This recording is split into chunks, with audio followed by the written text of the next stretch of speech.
and sisters, welcome to my channel. If you're new, please don't forget to subscribe. This is Tanko Lenny, your only Apple in town. And the goal of my channel is making sure that we promote every business, our cultures within our community. And this evening, I'm so privileged to have this rare opportunity to sit down with me is Mr. Patrick, who is also a vice president for USC here in Pittsburgh, Pennsylvania. And of course, he was a former president for the Cameroon community here. Mr. President, you are welcome to my channel. Please introduce you to my viewers. Hi everyone, my name is Patrick Dogmo, and I'm glad to be here. As my brother mentioned, former president of Grassfield Pittsburgh, and I'm the current vice president of the Union of African Communities of Western Pennsylvania. It's always a pleasure to see my brother and first time to see you guys. Thank you. So, Mr. Patrick, I'm attending this festival for the second time. This is my second time, guys, when I'm attending this festival. But today, I want Mr. Patrick to give us the overview about the festival. Can you share a little bit overview about the Amalek culture here in Pittsburgh? I mean, here in Pittsburgh, we try to translate what we do in Cameroon as Bamileke, as Grassfield. For us, our culture is all we have. And we always try to kind of celebrate our ancestors, celebrate our culture, celebrate our way of living. So it's all about that, the translation of what we do back home here in Pittsburgh. Well, I mean, guys, I want to attest that what I'm seeing over here, even if I'm coming from Zambia, but it feels home. Because what I was seeing over there, it's exactly that what we use at home. So, Mr. Patrick, what tradition of Bamalek dances will be performed at the festival? And what are the meanings of the dances? I saw the ladies were dancing. What are the meanings? Yes, I mean, the dancers were our kids, right?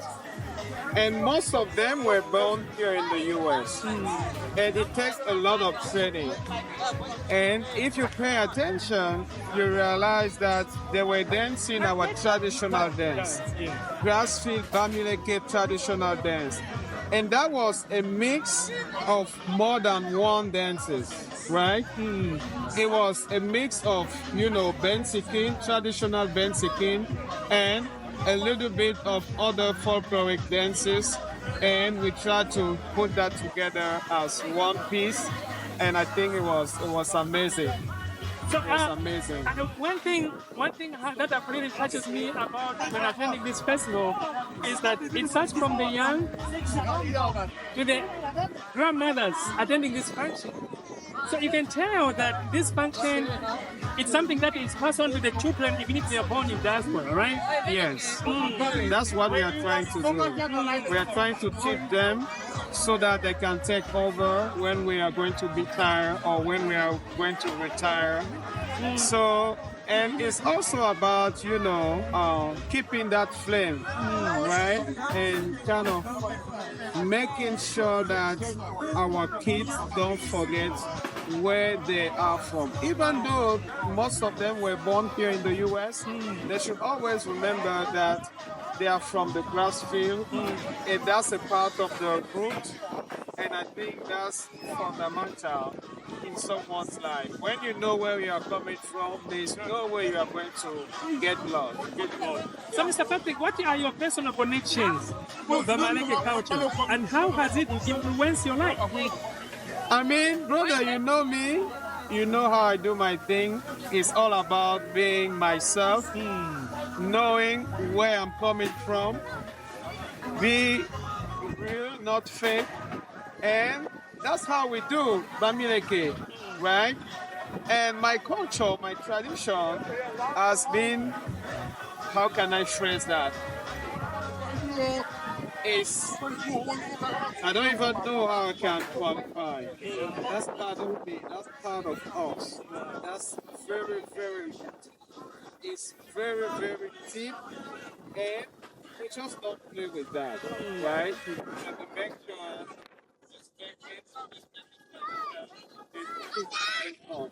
So my brother, can you share a story about Bamaleke culture and its impact on the Cameroonian community? Oh yeah, I mean the Cameroonian community in general. If you go to Cameroon, you will see this fabric, for instance. You will see this everywhere. Even in China, they try to kind of making this there in China. Okay. And it's all about our culture. And it's so powerful. It's a simple fabric, but it has a very deep meaning. And that's just an example among many other examples. So the impact is real, the impact is actual.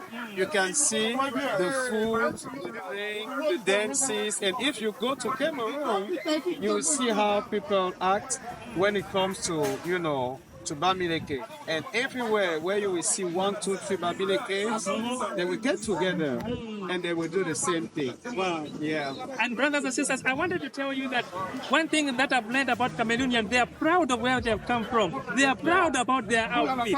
So, Mr. Patrick, can you share a favorite Bamaleke proverb or saying, and what does it mean?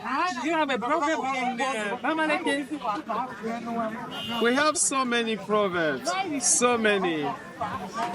And maybe one I can think about is when you are in forest and you see yourself twice in front of the same tree, you have to think twice because you might be lost. When you are in the forest and you find yourself twice in front of the same tree, you have to think twice because you might be lost. Wow. So guys, I'm learning more about Bamaleke. The last one before we conclude, how does Bamaleke culture continue to inspire and guide you in your way in the Cameroonian community in Pittsburgh? In Pittsburgh, I mean, when you say Bamileke, we have to emphasize the fact that it's a very big community. And in Pittsburgh, there are a lot of people who are Bamileke and they don't even know. We started a project recently with my brother, African American Gordons, and they are doing their DNA test. And a lot of them, few of them were here with us today. A lot of them just found out they are Bamileke. That's powerful. Wow. And they are thinking about going back. That's just life-changing. So the impact is real. The impact is kind of actual. We are living that every day. So I want you to get this correct. Brothers and sisters, what is saying is that they did a DNA test and they found out that some of our brothers and sisters, they're able to trace their roots, that they are coming from Bamaleke, Cameroon. So that's the beauty of the work that this man who is sitting over here, they are doing in our community. It's not just about a social gathering, but it's about connecting people that left the continent 400 years ago. Mr. Patrick, is there any last message before we go through? I mean, just thank you. I want everyone to have his feet on the ground. I want everyone to always, remember where we are from. And I think that's very, very important. Mr. Patrick, thank you so much for taking time to speak to me. And of course, I didn't even ask, what is this? I mean, this is one object among many, and this just translates how diverse our tradition and culture is. This one, you never hold this side down, right? You always hold this like this to the sky, and it's an instrument for dance, and this one was gave to me by the chief of our village, and this is from Cameroon. And that's from Cameroon? From Cameroon. And what's the name of the chief, by the way, if I may ask for my viewers? Yes, my chief is Chief Canada of the Bafu, but this was given by a chief of another big Bamileke village in Cameroon. Your Highness, thank you so much for this instrument, and I'm sure my viewers will be very much interested to know what this is, and you can see the outfit. By the way, where can we find this kind of outfit in Pittsburgh? I mean, in Pittsburgh, For now, I don't have a name, but you can talk to any member of the Grassfield community, any member, and you just say you want the dub fabric, dub, and then we get you some. Yeah. Thank you so much, Mr. Patrick. Next time I want to come and look like Bambarek. I don't want to come Thank you, like brother. this. Thank you. Always. Thank you. Anytime. So guys, thank you so much. Make sure you share this video with your friend and let us know where you'll be watching this video from, your zip code, the country, or the continent. We'll be very much interested. We love you.